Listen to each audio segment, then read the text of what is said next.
Isang araw ay bigla na lang lumabas sa TV ang pinapanood mo at ayain ka nitong makipagbombahan sa kanya para sa isang Pornhub content. Gawin naman nating bida ngayon si Darwin kaya tapusin mo ulit ang video kung ayaw mong magsisi-idolo.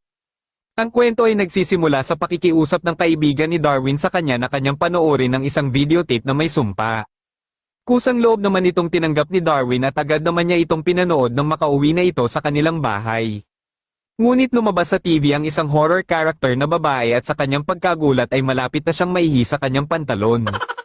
Pero ito ay may pagkatanga ng mahulog sa TV sa kanyang paglabas kaya naman nawalan ito ng malay nang ito ay bumagsak. Pinahiga ito ni Darwin sa kama habang kanya itong pinagmamasdan dahil sa ubod ng ganda ng babae tapos may malaki rin itong galon sa kanyang katawan. Mabilis itong sinuri ng ating bida kung totoo ba itong tao dahil hindi siya makapaniwala sa kanyang nasasaksihan. Nakikita ang isang makinis na hita at matambok na hopya ng babae kaya naman hindi na napigilan ni Darwin ang kanyang sarili na kanyang hawakan ng 2 galon nito.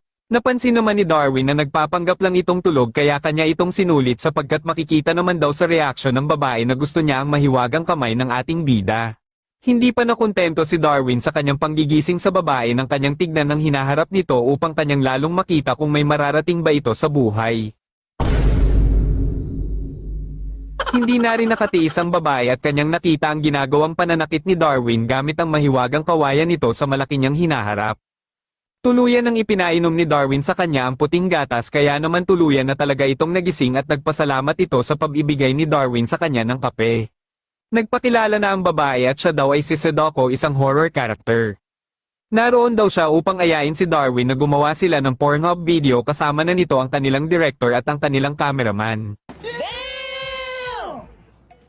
Ayon kay Sadako, humihina na ang views ng kanyang mga videos dahil karamihan na sa mga tao ay nagsawa na horror movie sapagkat hindi daw ito makatotohanan. Kaya naisipan daw niya na lumipat sa pagiging porn artist sapagkat makatotohanan pa ito dahil ito daw gusto ng mga taong bastos kagaya mo daw, idolo. Kung kaya't sinama na nito ang kanilang magiging director at cameraman para hindi na sila mahirapan sa kanilang gagawin.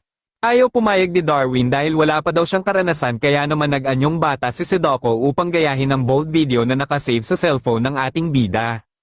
Ayon sa utos ng director, kanilang sisimulan ng eksena sa kissing scene upang sila ay tuluyang mag-init.